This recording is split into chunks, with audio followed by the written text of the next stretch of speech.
I watched my own father straighten his expensive suit, look directly at the judge, and say the sentence that nearly erased 10 years of my life. She's only their sister. He said it with complete confidence, as if 4 simple words could undo everything I had done. As if they could erase every sleepless night, every rushed trip to the emergency room, every lunch I packed before sunrise, and every promise I whispered into a frightened little girl's ear when she thought she might not wake up feeling better. For a moment, nobody in the courtroom reacted.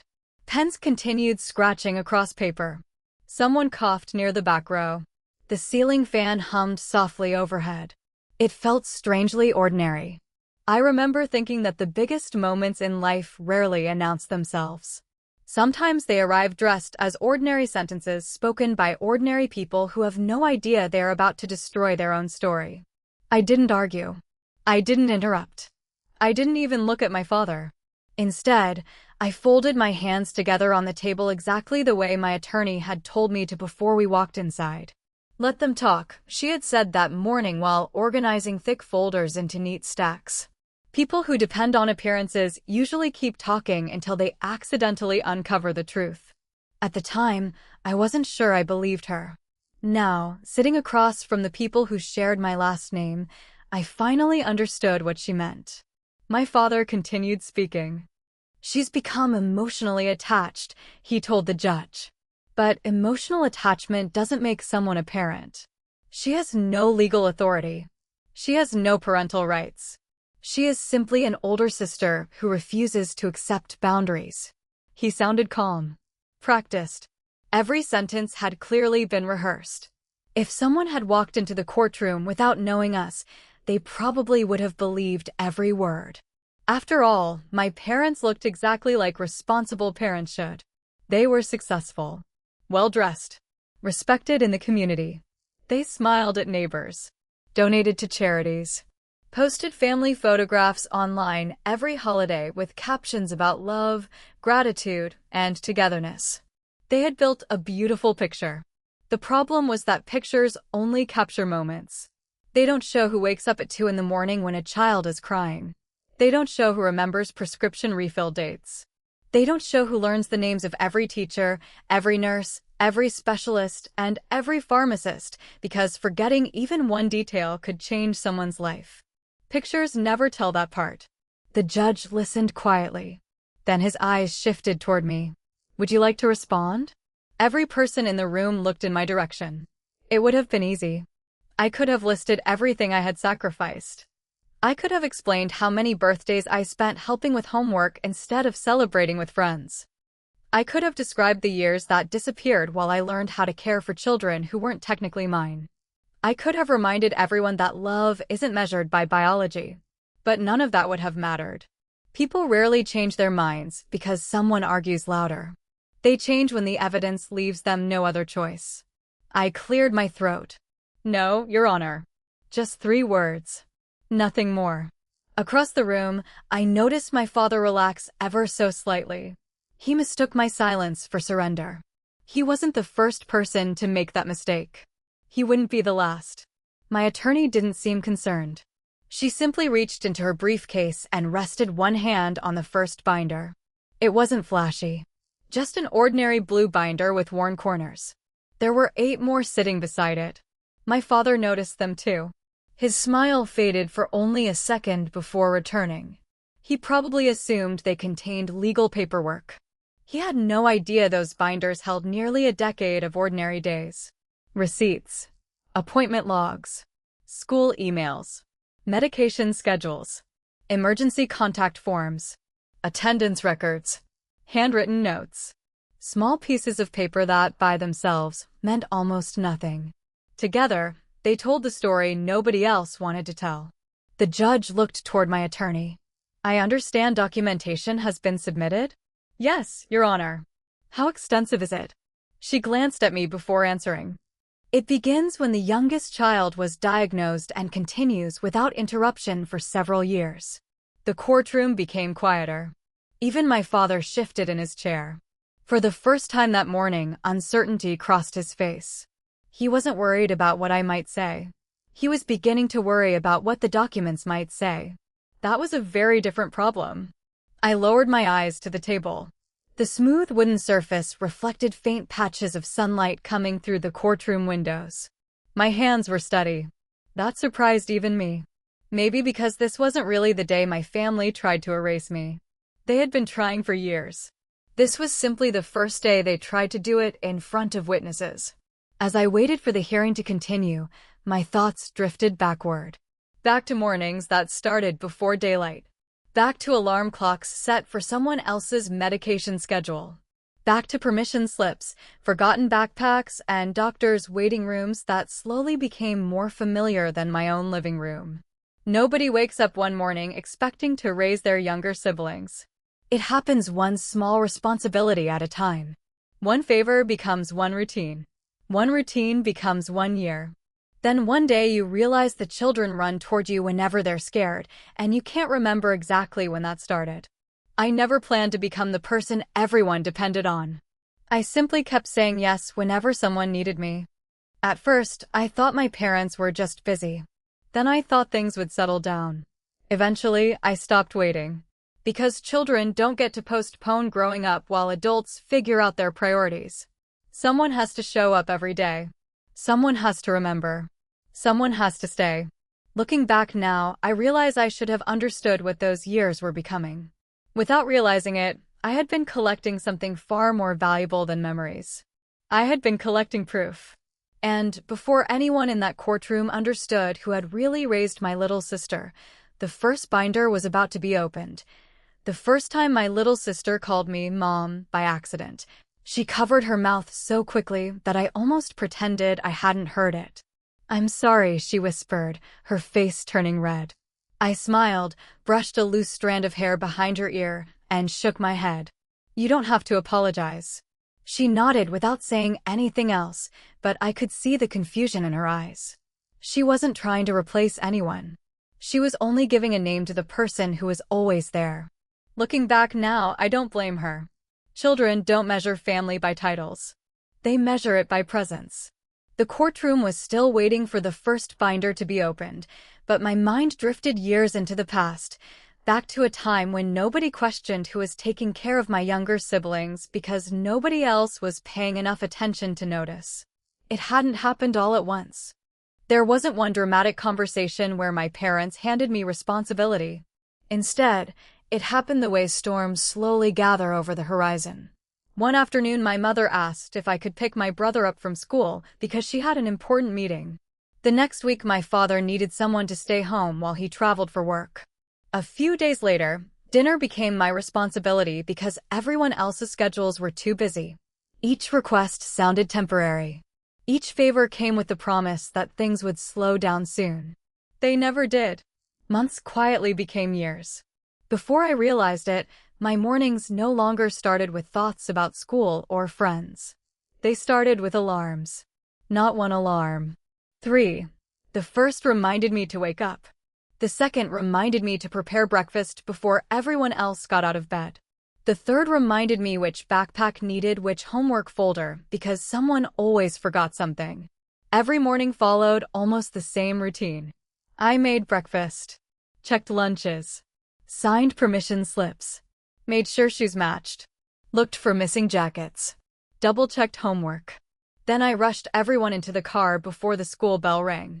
Teachers greeted me by name. Most of them assumed I was much older than I really was. Some thought I was a young parent. I never corrected them. It didn't seem important.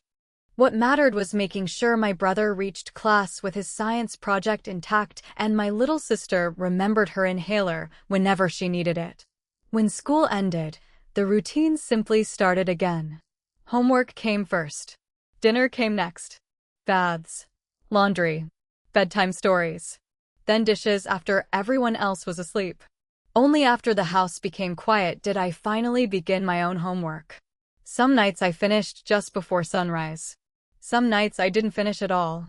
Whenever people asked why I looked tired, I always laughed. I stayed up studying. It was easier than explaining the truth. My parents weren't cruel people. That would have made everything simpler. They genuinely believed they were doing what was best for the family. They worked long hours. They built successful careers. They provided a beautiful house, good schools, vacations, and opportunities most children never receive. They believed providing those things meant they were present. But children don't remember mortgage payments. They remember who sits beside their bed when they have nightmares. They remember who claps the loudest during school plays. They remember who waits outside the nurse's office when they're scared. Money built our house. Time built our family. And time was the one thing my parents kept giving away. Everything changed the afternoon my younger sister became sick. At first, everyone believed it was something temporary. A fever. Then another. More doctor visits followed. Blood tests. Specialists. Long waits inside hospitals that smelled like disinfectant and quiet worry. I still remember sitting beside her examination table while she squeezed my hand so tightly my fingers went numb. "Will it hurt?" she whispered. "I'll be right here." Those 5 words became a promise I repeated more times than I could count. Eventually, the doctors gave us an answer. It wasn't the answer anyone wanted. Her condition wasn't something that disappeared after medicine and rest. It would become part of everyday life. Treatment schedules, medication, regular appointments, careful monitoring. Everything suddenly depended on consistency. My parents attended the first few appointments. They asked questions. They took notes. Then work responsibilities returned. Business trips couldn't be canceled. Important meetings couldn't wait. Award ceremonies filled the calendar. Little by little, they stopped coming. Someone still needed to learn every instruction. Someone needed to remember dosage changes. Someone had to notice the warning signs before they became emergencies. That someone became me. I bought a thick notebook with a blue cover. Inside, I wrote everything. Appointment dates, medication times, questions for doctors, side effects, blood test results, emergency phone numbers. I highlighted important instructions using different colors because I was terrified of forgetting something. Every page represented another day my little sister depended on me. Every completed line meant she was safe for one more day. The notebook quickly became part of my life. It traveled everywhere with us. Doctors began recognizing it. One nurse smiled during an appointment and said, "I wish every parent kept records like these." I thanked her quietly. I didn't tell her I wasn't the parent. Not because I wanted credit. Because correcting her wouldn't have changed who actually remembered every detail. My little sister noticed the notebook too. Whenever she became nervous before appointments, she'd ask, "Did you bring the blue book?" "I always bring it." She smiled every single time. That smile made every late night worthwhile. I never thought about sacrifice. To me, it wasn't sacrifice. It was simply what needed to be done. If she needed medicine, someone had to remember. If she needed comfort, someone had to stay. If she needed hope, someone had to believe for both of us. I never imagined those ordinary routines would one day become evidence. Back then, they were simply acts of love. I had no idea that every appointment I attended, every signature I placed on a school form, every carefully written note inside that blue notebook was quietly building the story that would one day decide my sister's future. And years later, another person in our family would finally say out loud what everyone else had refused to admit. I never imagined that the truth would begin slipping out during a graduation speech. If someone had asked me that morning what I expected, I would have said the same thing everyone else did. A proud family. A few happy tears. Pictures after the ceremony. Dinner at a nice restaurant. Nothing more. Instead, that day became the first crack in the perfect image my parents had spent years building. The auditorium was already full when I arrived. Families filled every row, holding flowers, balloons, and cameras. Parents laughed together while graduates searched the crowd for familiar faces. I sat quietly near the back. That wasn't unusual. I had spent years standing just outside the spotlight. It was where I felt most comfortable. My little sister sat beside me, swinging her legs under her chair. She leaned close and whispered, "Do you think he'll be nervous?" I smiled. "A little. But he'll do great." She nodded, completely certain. He always listens when you tell him that. Her words made me laugh softly. I wasn't sure if that was true, but I knew one thing. Whenever my brother faced something difficult, I was always the first person he called.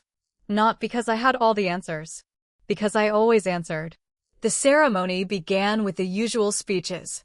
The principal welcomed everyone. Teachers were recognized. Awards were handed out. Parents applauded proudly as one student after another crossed the stage. Eventually, it was my brother's turn. He walked confidently toward the podium, adjusted the microphone, and looked across the audience. For a moment, he simply smiled. Then he began. He thanked his teachers first, his friends next. Then he thanked our parents. Everyone clapped politely. My mother reached for my father's hand. They looked exactly like every proud family in the room. I remember thinking everything was going exactly as expected. Then my brother paused. There is one person I still need to thank. He looked away from the front row. His eyes found me near the back. I don't think she'd want me to say any of this. A few people laughed. I felt my stomach tighten. I know she probably wishes I'd skip this part. More laughter. I quietly shook my head. Please don't. He smiled. Too late. When people ask me how I made it here, they usually congratulate my parents. The room stayed quiet. They deserve credit for giving us opportunities. He stopped again. But opportunities aren't the same thing as being there. The laughter disappeared. My parents exchanged a quick glance. I learned that when I was little. He took a slow breath. My older sister packed my lunches. I lowered my eyes. She checked my homework. A few people looked around the room. She came to parent-teacher conferences. The whispers started. If I got sick at school, she picked me up. Someone near the front stopped recording and simply listened. If I needed help with a project, she stayed awake until it was finished. Every sentence felt heavier than the one before it. Whenever life scared me, his voice cracked slightly. She was the person who showed up. Silence filled the auditorium. I wanted to disappear. Not because I was embarrassed. Because I already knew what would happen after everyone went home. My brother wasn't finished. When people ask who raised me, he smiled toward me again. The honest answer is my sister. No applause came. Not immediately. The audience needed a moment to understand what they had just heard. Then someone began clapping. Another person joined. Within seconds, the entire auditorium stood. The applause echoed through the building. People looked toward me. Some smiled warmly. Others wiped tears from their eyes. I stayed seated. I didn't know where to look. My little sister squeezed my hand so tightly it almost hurt. I told you, she whispered proudly. I smiled at her. But across the room, I saw something very different. My parents weren't smiling. My mother's face had gone pale. My father's jaw tightened. They clapped because everyone else was clapping. But their eyes never left my brother. I recognized that look. It wasn't sadness. It wasn't surprise. It was panic. For years, they had carefully protected the image of the perfect family. Now hundreds of people had heard a different version. And that version hadn't come from me. That mattered. Because if I had spoken those words myself, people could have dismissed them. They could have called me bitter, attention-seeking, ungrateful. Instead, the truth came from the one person who had lived it beside me. After the ceremony ended, families gathered outside for photographs. Graduates laughed together. Teachers hugged students. Parents celebrated. I stayed with my little sister while my brother greeted friends. For a few peaceful minutes, everything almost felt normal. Then my father called my name. His voice was calm. Too calm. We need to talk. I followed him behind the auditorium where fewer people could hear us. My mother was already waiting. Neither of them smiled. What was that? My father asked. I frowned. What do you mean? Don't play innocent. I didn't say anything. You didn't have to. My mother crossed her arms. You've been filling his head with these ideas for years. I stared at her. I never asked him to say anything. People are going to think we abandoned our children. They're going to think whatever they choose. The words escaped before I could stop them. My father stepped closer. So now you're accusing us? No. Then explain why he embarrassed us in front of everyone. I can't explain someone else's feelings. For several seconds, nobody spoke. The noise from the celebration drifted across the parking lot. Laughter. Music. Camera shutters. It sounded like another world. Finally, my father broke the silence. This ends today. I looked at him without answering. You've forgotten your place. My place? You're their sister. He emphasized every word. Nothing more. The sentence hurt more than I expected. Not because it was new. Because hearing it out loud made me realize he truly believed it.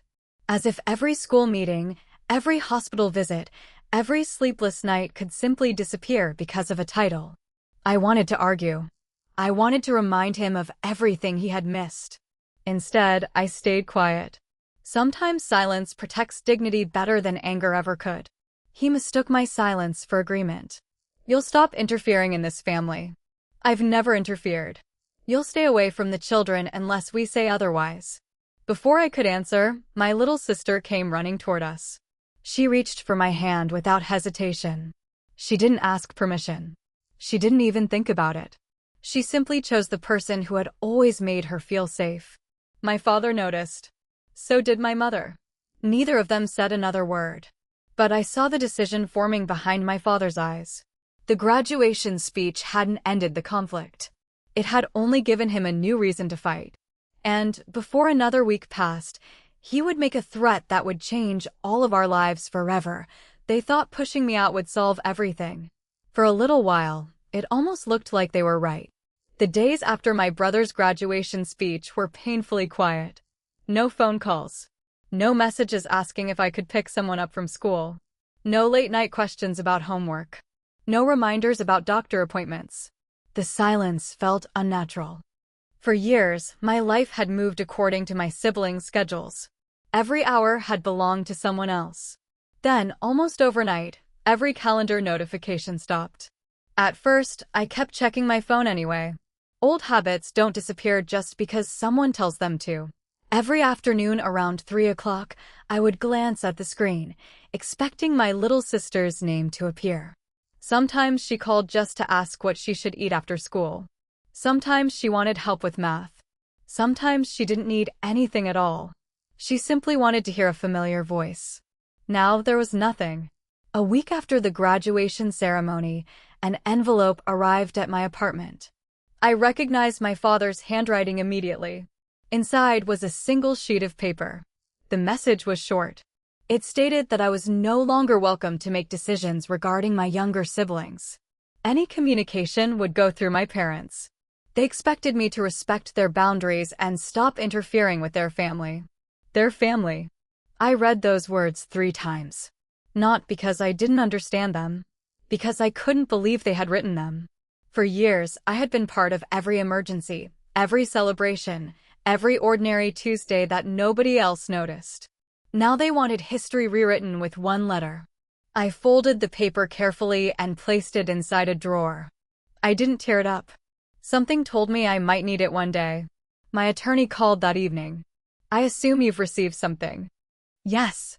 How are you holding up? I looked around my quiet apartment. I don't know. She waited. That was something I appreciated about her. She never rushed silence. Finally, she spoke. They're trying to provoke you. I know. They want you emotional. I know. So don't give them that. I closed my eyes. It feels like I'm abandoning her. No. Her voice stayed calm. They're asking you to react. I'm asking you to prepare. There was a long pause. Then she said something I would remember for years. Patience is not surrender. Sometimes patience is how truth gathers enough weight to stand on its own. At the time, those words sounded comforting. Later, I realized they were also a warning. For nearly 2 weeks, I stayed away. Every instinct told me to drive past the house, to wait outside school, to make sure everyone was okay. Instead, I honored the boundaries they demanded. Not because I agreed with them. Because I believed my little sister deserved stability more than another argument. Then the small signs began appearing. The first came from her teacher. We had stayed in touch over the years, though only occasionally. She called one afternoon. "I hope you don't mind me asking," she said carefully. "Of course not. Is everything all right?" "What do you mean?" "Your sister seems different." My heart tightened. "Different how?" "She's quieter." The teacher hesitated. "And she's been falling asleep during class." That wasn't like her. She loved school. Even on difficult days, she always tried to smile. "I thought you should know." "Thank you." After the call ended, I sat motionless for several minutes. Maybe it was nothing. Children have difficult weeks. I told myself not to panic. 3 days later, another call came. This time it was from the pediatric clinic. The receptionist sounded confused. "We're calling about the missed appointment." I frowned. "I'm sorry. Your sister had a follow-up scheduled yesterday." I wasn't aware. There was another pause. "I thought you usually handled scheduling." "I used to." The woman quietly apologized. I shouldn't have assumed. Neither of us said what we were both thinking. After ending the call, I found myself staring at the blue notebook sitting on my bookshelf. I hadn't touched it since leaving the house. Every appointment, every medication adjustment, every emergency number. Years of careful organization rested inside those pages. Without thinking, I opened it. Yesterday's date was highlighted. A specialist appointment. One that had now been missed. I immediately reached for my phone. My mother answered on the fourth ring. "What?" "I heard about the appointment." Silence. "You don't need to worry about that anymore. It wasn't optional. We're handling it. It needs to be rescheduled." I said we're handling it. Her voice had changed. Cold. Defensive. The doctor wanted to monitor her treatment. "We know what's best for our daughter." Our daughter. She emphasized the words the same way my father had emphasized sister. Titles. Always titles. I tried again. "Please just make another appointment. We don't need instructions from you." The line went dead. I lowered the phone slowly. For the first time since leaving the house, fear replaced hope. Not because they disliked me. That wasn't new. Because they were beginning to confuse pride with responsibility. Over the next several weeks, more pieces failed to fit together. A pharmacist I knew called with a simple question. "Did your sister switch pharmacies?" "No. We haven't received a refill request." I felt my stomach sink. "Which medication?" When she told me the name, my blood ran cold. It wasn't medicine she could simply skip. I thanked the pharmacist and hung up before calling my father. He answered immediately. "What now?" "Her prescription. It's taken care of." "The pharmacy says it isn't." "You've been asking around?" "I'm trying to help." "We don't need your help. You need the refill." I said enough. He hung up before I could finish. I stared at my phone. My hands were shaking. Not from anger. From helplessness. I wanted to believe there was an explanation. Maybe they changed pharmacies. Maybe another doctor handled it. Maybe there had been a misunderstanding. But every answer created another question. Then my little sister finally called. The number appeared on my screen late one evening. I answered before the second ring. "Hey, sweetheart." She was quiet. Too quiet. "Did I wake you?" "No." Another long silence. Then she whispered, "I couldn't find my medicine." I closed my eyes. "When was the last time you took it?" "I don't remember." My heart dropped. "Did you tell Mom or Dad?" I tried. "What did they say?" "They said they'd get it tomorrow." She sounded tired. "So don't worry. Children always try to protect the people they love. Even when they're the ones who need protecting." I swallowed hard. "I need you to listen to me." "Okay. If you ever feel sick, if anything feels different, you call me immediately." "Even if they're mad?" "Especially then." She was quiet again. "I miss you." Those 3 words hurt more than anything that had happened inside the courtroom. "I miss you too. I wish you were here." "So do I." After we ended the call, I sat alone in the dark. Everything I had feared was becoming real. The routines that had kept her healthy were falling apart. The warnings I tried to give had been ignored. My attorney had told me to wait until the truth had enough weight. As I looked at the blue notebook resting on my table, I realized that moment had finally arrived. The next decision I made would not be about defending myself.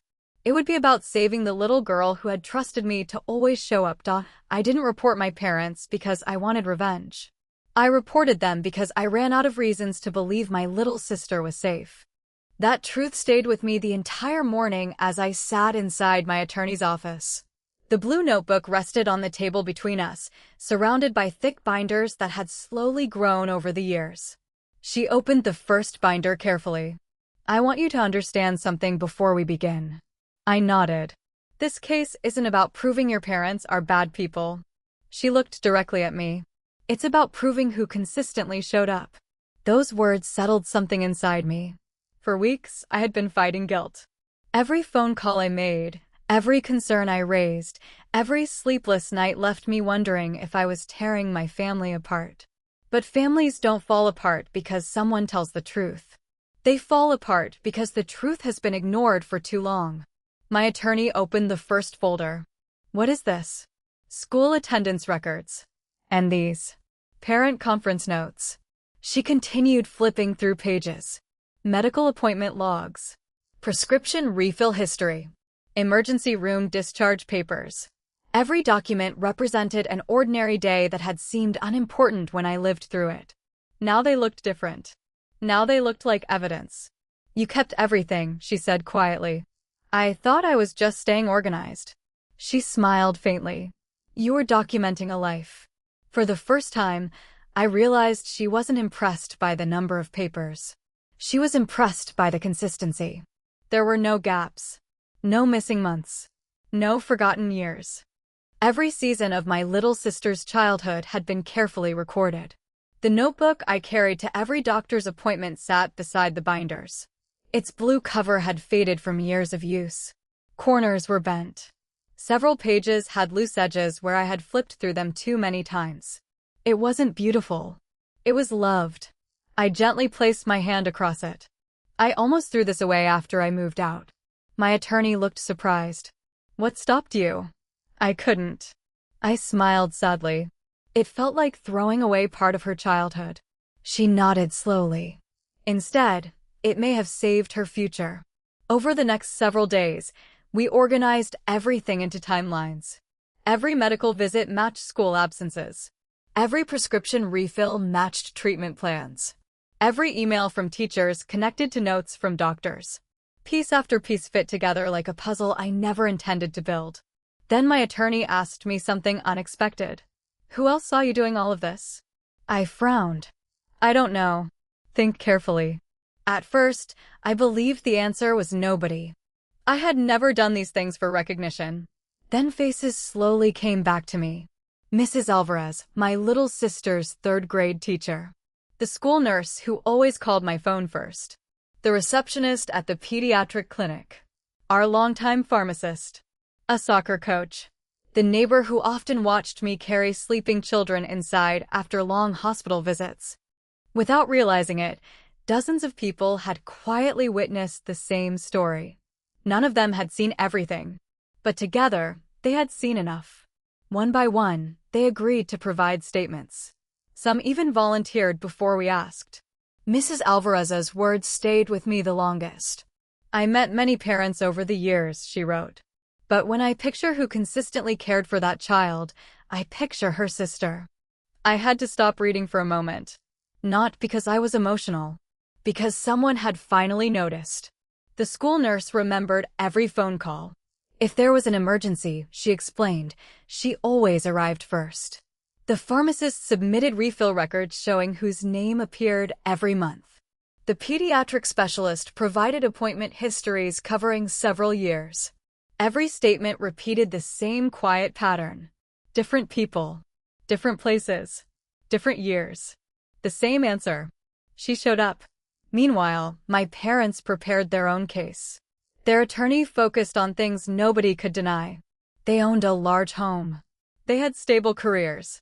They earned more than enough money to support a child. They had legal parental rights. Everything looked impressive on paper. Until our evidence reached the courtroom. The first hearing felt strangely calm. No shouting. No dramatic arguments. Only facts. My father's attorney stood first. My clients have always provided an excellent standard of living. That was true. They have maintained financial responsibility throughout the child's life. Also true. They are the biological parents. No one questioned that. When he finished, he looked satisfied. Then my attorney stood. She didn't begin with accusations. She walked to the evidence table and lifted the blue notebook. It looked almost too ordinary for a courtroom. She held it carefully. "This notebook," she said, "contains years of handwritten medical records." She placed it before the judge. "It begins with the child's diagnosis." She opened the first page. "It ends only when the petitioner was removed from the home." Silence settled across the courtroom. Then the binders followed, one after another. School records, appointment calendars, medication schedules, teacher emails, hospital discharge summaries, emergency contact forms. Every binder landed on the table with a soft thud. The sound wasn't loud, but together they carried years of quiet responsibility. I looked toward my father. For the first time since the hearing began, confidence disappeared from his face. He recognized some of those papers. He remembered asking me to handle those appointments because he had meetings. He remembered telling me to sign forms because he was traveling. Back then, those tasks had seemed small. Now they were impossible to explain away. The judge spent several minutes quietly reviewing the first binder. He asked only simple questions. "Who prepared these records?" "I did." "Were they created recently?" "No, Your Honor. They were written at the time of each event." He nodded. Then he asked another question. "Were these records kept for legal purposes?" I answered honestly. "No." "Then why?" I took a slow breath. Because I was afraid of forgetting something that could hurt my sister. The room became perfectly still. It wasn't a speech. It wasn't planned. It was simply the truth. My attorney didn't interrupt. She didn't need to. The answer explained more than hours of argument ever could. The judge continued reading. Every page told the same story without emotion. Dates, times, treatments, phone numbers, follow-up instructions. The kind of ordinary details only someone present every day could possibly remember. My parents' attorney tried to redirect attention. "Keeping notes doesn't make someone a parent." "No," the judge replied calmly. "It doesn't." He closed the notebook gently. "But consistency tells this court something very important." I couldn't tell what he was thinking. His face revealed almost nothing. But for the first time since this battle had begun, I felt something changing. Not because I believed we had already won. Because the conversation had finally stopped being about titles. It had become about actions. As the hearing prepared to continue, my attorney quietly leaned toward me. "We're not finished." I nodded. "I know." She glanced toward the courtroom doors. "Our strongest evidence hasn't spoken yet." I followed her eyes. One by one, the witnesses who had watched my little sister grow up were beginning to arrive. And each of them carried a piece of the truth that no document alone could ever tell. The morning of the final hearing felt strangely peaceful. I woke before sunrise, not because I had slept well, but because I knew there was no point pretending I could rest. The apartment was quiet. Outside my window, the city was just beginning to wake up. Cars moved through the streets, coffee shops unlocked their doors, and somewhere nearby a dog barked at nothing at all. Life kept moving. It always does. Even on the days that decide everything. I stood in my kitchen holding a cup of coffee that had already gone cold. My eyes rested on the blue notebook lying beside my keys. For years, I had carried that notebook everywhere. Today would be the last time. I slipped it into my bag and whispered something I hadn't said in a long time. "I hope this is enough." When I arrived at the courthouse, my attorney was already waiting. She greeted me with a small smile. "You look nervous." "I am." "Good." I laughed softly. "Good. It means you still understand what's at stake." She adjusted the stack of folders in her arms. "But remember something." I looked at her. "We're not asking the court to make you a parent." She paused. "We're asking the court to recognize who has been acting like one all along." Those words stayed with me as we entered the courtroom. My parents were already seated across the room. Neither of them looked in my direction. Their attorney quietly organized paperwork while my father stared straight ahead. He looked tired. Not angry. Not confident. Just tired. For the first time since this battle had begun, I wondered if he was finally beginning to understand how much damage had already been done. The judge entered and everyone stood. The hearing resumed with very little conversation. The documents had already been submitted.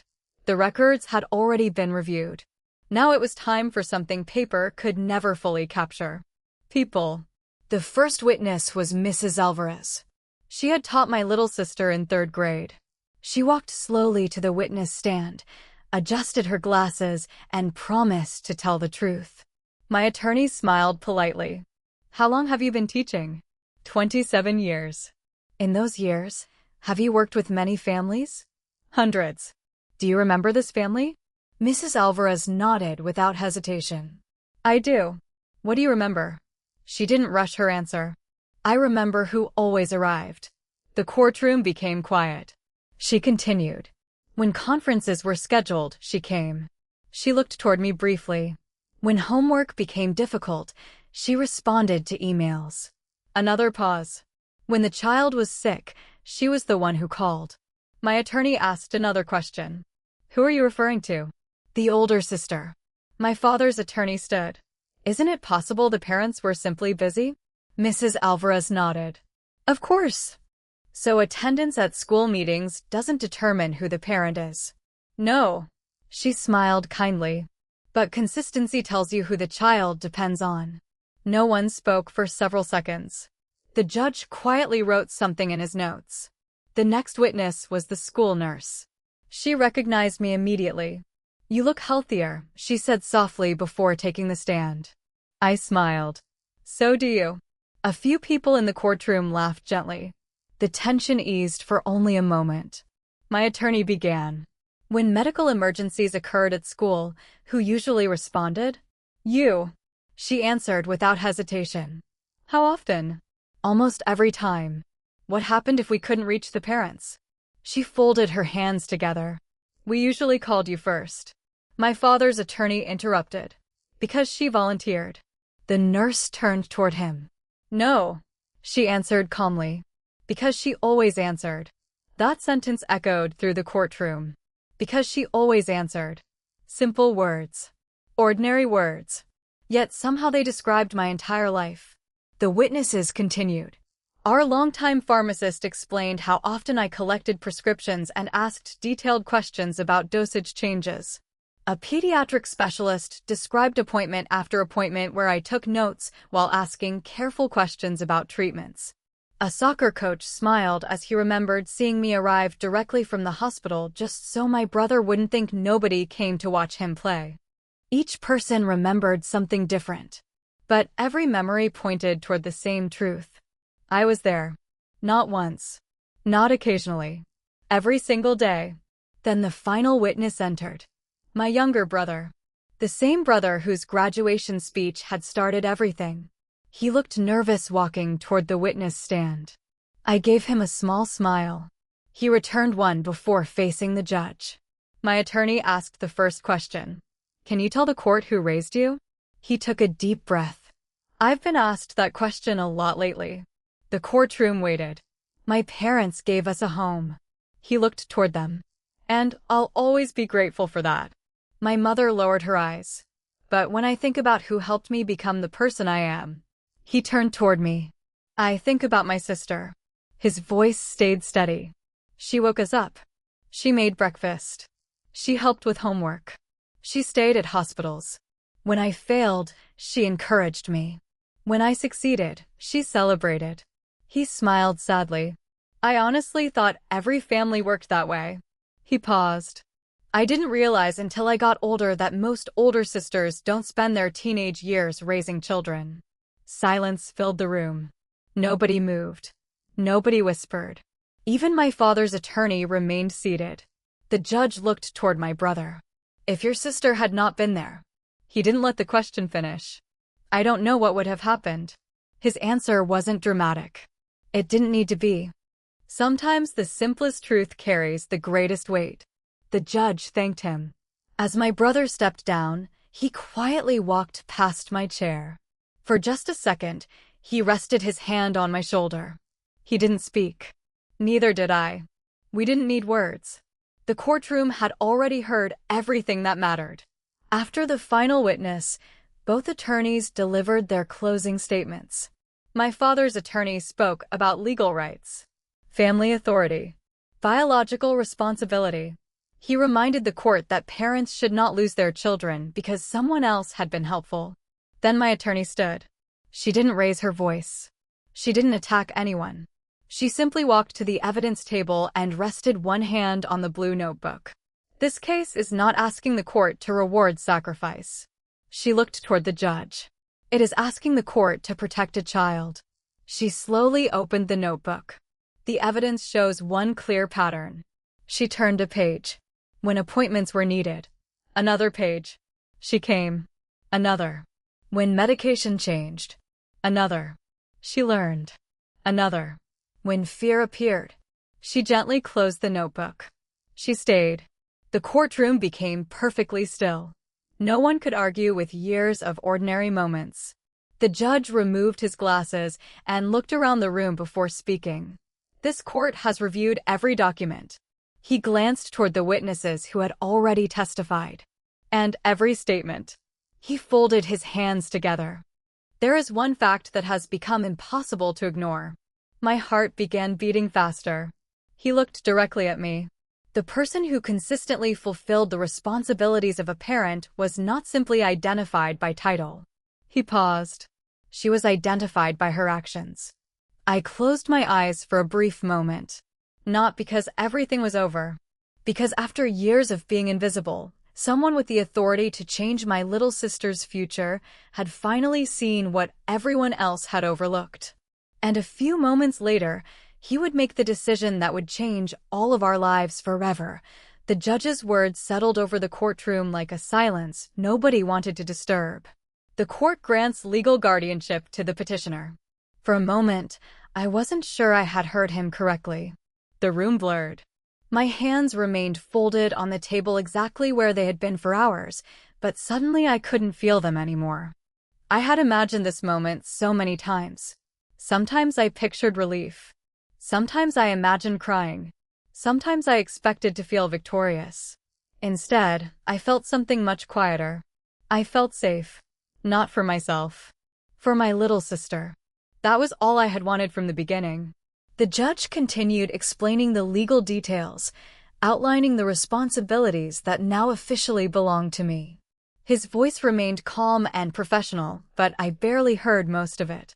I kept thinking about one little girl. No more missed appointments. No more wondering whether her medicine had been refilled. No more lying awake at night hoping someone remembered what I had spent years making impossible to forget. Beside me, my attorney gently touched my arm. "It's over," she whispered. I slowly shook my head. "No." She looked at me. "It's finally beginning." She smiled. "I think you're right." Across the courtroom, my parents remained completely still. My father stared at the table in front of him. The confidence that had filled his voice during the first hearing had disappeared. He looked smaller somehow. Not because he had changed physically. Because certainty had left him. My mother quietly wiped tears from her face. I couldn't tell whether she was crying because she had lost, because she regretted everything that had happened, or because she finally understood what years of absence had cost. Maybe it was all three. The judge dismissed the hearing. People slowly began standing. Papers were collected. Chairs scraped across the floor. Conversations returned in careful whispers. The witnesses who had testified walked toward me one by one. Mrs. Alvarez hugged me first. I always hoped someone would listen. I hugged her back. They finally did. The school nurse smiled through tears. "I knew you'd keep fighting." I almost didn't. She squeezed my hand. "But you did." The pharmacist nodded respectfully before leaving. The pediatric specialist offered only a quiet smile. No speeches. No celebration. Just people who had quietly watched one story unfold for years. My younger brother reached me next. Neither of us spoke immediately. Finally, he laughed softly. I guess my graduation speech caused more trouble than I expected. I smiled for the first time all day. You definitely changed a few lives. He looked down. I'm sorry if I made things harder. I shook my head. You told the truth. Still, you didn't create this. I rested a hand on his shoulder. You only turned on the light. His eyes filled with tears. I should have thanked you years ago. You already did. He smiled. The day you stood at that microphone. Before he could answer, someone called his name. He nodded once and stepped away. Then I saw my little sister standing quietly near the courtroom door. She looked smaller than I remembered. Weeks of stress had left their mark. But when our eyes met, she smiled. The same smile that had carried both of us through hospital hallways and long nights. She walked toward me slowly. Nobody stopped her. When she reached me, she wrapped both arms around my waist. Can we go home now? 3 simple words. Home. Not house. Not building. Home. I swallowed the lump in my throat. Yes. She looked up at me. Our home. I nodded. Our home. She smiled wider than I had seen in months. As we turned toward the courtroom exit, my father spoke behind us. Wait. The room became quiet again. I slowly turned around. He stood a few feet away. For several seconds, he couldn't seem to find the right words. Finally, he sighed. I never thought. He stopped. Tried again. I thought providing for the family was enough. His voice sounded older than I remembered. I believed working harder meant loving harder. I listened without interrupting. I didn't realize how much I had missed. No one spoke. He looked toward my little sister. Then back at me. I was wrong. Those words surprised everyone. Especially him. An apology cannot erase years. It cannot return birthdays that were missed. It cannot replace hospital visits that never happened. But hearing him admit the truth mattered. Not because it changed the past. Because denying it would have damaged the future even more. I don't expect forgiveness, he continued quietly. I know. I only hope. He paused. That someday you'll believe I loved you. I looked at him for a long moment. I never doubted that. His eyes lifted. I doubted whether you knew how to show it. He closed his eyes. The sentence landed harder than any accusation could have. Because it was true. My mother stepped forward next. She looked exhausted. I should have noticed. Her voice trembled. I kept telling myself we were building a better future for all of you. She wiped another tear away. I didn't see that you were sacrificing your present. I nodded gently. I know. You do. I do. She looked confused. I understand why you worked. I smiled sadly. I just wish someone had remembered that children can't schedule their fears around business meetings. She covered her face as tears returned. There was nothing else to say. Some wounds heal slowly. Some conversations take years. Today wasn't about repairing every relationship. Today was about protecting one child. As my little sister and I stepped outside, the afternoon sun felt warmer than I remembered. Reporters stood across the street. Cameras pointed toward the courthouse. Someone shouted questions. Do you have a statement? What would you like to say to your parents? Do you feel vindicated? I stopped for only a moment. Then I answered with the only truth that mattered. This was never about winning. The cameras remained fixed on me. It was about making sure a little girl had someone who showed up. I took my sister's hand. She always deserved that. Without waiting for another question, we walked away together. Behind us, the courthouse slowly disappeared from view. The legal battle had ended. But the real work was only beginning. There would be new routines to build. New memories to create. More doctor appointments. More school mornings. More ordinary days that nobody else would ever notice. And, honestly, that was exactly the life I wanted. Because I had learned something through all those years of being overlooked. The greatest acts of love are almost never the loud ones. They happen quietly. One ordinary day at a time. And this time, nobody could ever take those days away from us. The first morning in our new home didn't feel extraordinary. There were no cameras waiting outside. No reporters asking questions. No judge. No lawyers. No courtroom. There was only sunlight slipping through the kitchen window, the quiet sound of a coffee maker, and a little girl sitting at the table in oversized pajamas, trying to decide whether she wanted pancakes or cereal. For the first time in months, that ordinary moment felt like the greatest gift I had ever received. I smiled as I placed 2 plates on the table. So, she looked up. So, what wins today? She pretended to think very seriously. Pancakes. Good choice. With chocolate chips. I laughed. I had a feeling you were going to say that. She grinned. I've been planning it all morning. It was such a simple conversation. Most people would have forgotten it before lunchtime. I never did. Because peace doesn't usually arrive with fireworks. Sometimes it arrives wearing fuzzy slippers, asking for chocolate chips at 8 o'clock in the morning. As breakfast cooked, I caught myself looking toward the blue notebook resting on the kitchen counter. It had become such a permanent part of my life that seeing it outside a hospital waiting room almost felt strange. My little sister noticed me staring at it. You still carry it? I do. She tilted her head. Do we still need it? I looked at the notebook for a long moment. I hope not as much. Then I smiled. But it reminds me never to stop paying attention. She nodded, accepting the answer without another question. Children have a remarkable way of understanding things adults often complicate. The following weeks settled into a new rhythm. Every morning started the same way. Breakfast, medicine, school, homework, dinner, bedtime. The routines looked almost identical to the ones we had followed for years. The only difference was that now nobody questioned why I was doing them. Nobody told me I was overstepping. Nobody treated love like interference. The house slowly began feeling lighter. My little sister laughed more often. She slept through the night again. Her teachers noticed she was smiling in class. The pediatric specialist smiled during one appointment and quietly said, "She's doing much better." I smiled back. I know. Not because I deserved credit. Because consistency had finally returned. Months passed. The court hearings slowly disappeared from newspaper headlines. People found new stories to talk about. New scandals. New celebrations. The world moved on. That was fine with me. I had never wanted attention. I had only wanted time.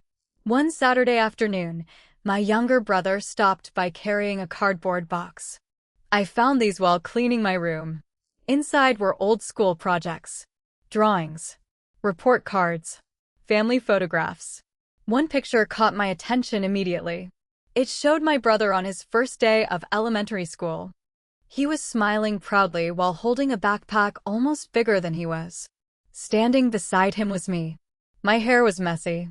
I looked exhausted. One hand held his lunchbox. The other carried my little sister. I laughed softly. I don't even remember this. He smiled. I do. He pointed toward the photograph. Mom took the picture. I looked around the image. Where's Dad? At work. And Mom? He shrugged. She left right after the picture. Neither of us said anything else. We didn't need to. The photograph explained everything without trying. Before leaving, my brother stopped at the front door. You know, I looked up. I used to think you were just really organized. I laughed. So did I. No. He smiled. I mean, I thought taking care of us came naturally. He shook his head. Now I realize it didn't come naturally. It came from choosing us every single day. After he left, I placed the photograph inside a frame and set it on the bookshelf beside the blue notebook. One reminded me where we had been. The other reminded me how we had survived. Several months later, my parents asked if they could visit. I wasn't sure how to answer. Part of me wanted to protect the quiet life we had finally built. Another part remembered something I had learned through this journey.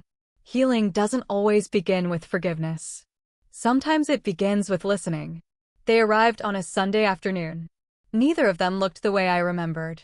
They seemed older, quieter, less certain. My mother noticed the framed photograph almost immediately. I've never seen this one. My brother had probably kept it in his room all those years. She picked it up carefully. I don't even remember taking it. I believe that. The words came out gently, not cruelly. She nodded. I know. My father stood silently in the kitchen before finally speaking. The house feels different. It does. It feels. He searched for the right word. Peaceful. I looked toward my little sister. She was sitting at the dining table, laughing while working on a school art project. It is. He watched her quietly. She looks happy. She is. For several minutes, none of us spoke. Then my father surprised me. I spent years believing success meant giving my family everything they needed. He smiled sadly. I never understood that the one thing they needed most. He looked directly at me. Was me. No one answered. Some truths deserve silence. Before they left, my mother hugged my little sister. She hugged her back. Not with the complete trust she once had. Trust takes time. But it was a beginning. When the front door closed, my little sister looked at me. Do you think they'll come back? I think they want to. Will you let them? I thought carefully before answering. I'll let them earn it. She smiled. I think that's fair. So do I. That night, after she fell asleep, I sat alone on the back porch watching the stars slowly appear above the neighborhood. The air was cool. The streets were quiet. For the first time in years, there were no court dates marked on my calendar. No legal meetings. No emergency phone calls. Only tomorrow. Just another ordinary day. I realized then that people often misunderstand what family really is. Some believe family is created by blood. Others believe it's created by a last name. Some believe it's decided by paperwork. Those things matter. But they're not enough. Real family is built in thousands of invisible moments. It is built by showing up before sunrise. By remembering appointments nobody else remembers.